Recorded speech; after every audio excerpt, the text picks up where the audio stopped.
在我手中的键盘是来自于脉冲的 X75冰蓝苍穹配色，键盘上的灯带确实是非常的抢眼。除了灯带，另外一个抢眼的元素就是键盘左右两侧的装饰条了。那大家都知道，键盘正面的空间是寸土寸金啊，各大厂商为了塞进显示屏、旋钮、开关，可以说是无所不用其极了。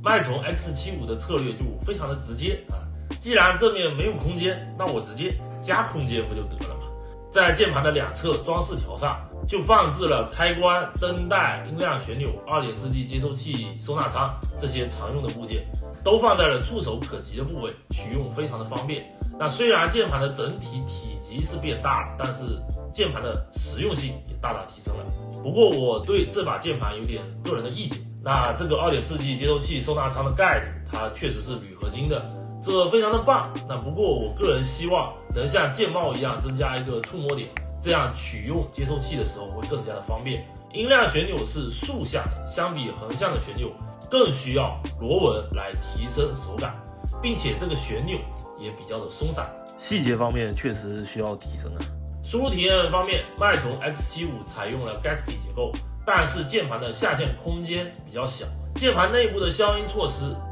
确实是都拉满了。我手中的键盘采用的是和凯华定制的流光冰淇淋轴，打字音偏闷偏浑厚，按下手感湿润顺滑，轴体还带有导光柱。那如果总行程能够增加到4毫米，那就更好了啊！键盘的大键也是一如既往的优秀。那打字音给大家来一个。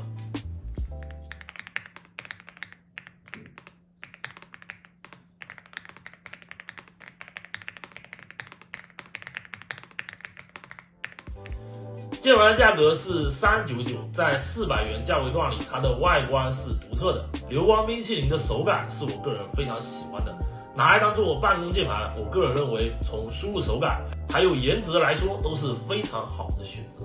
那我就希望脉冲能提升一下键盘的细节做工，有更多的原创的设计。那期待脉冲下一款的产品会更好吧。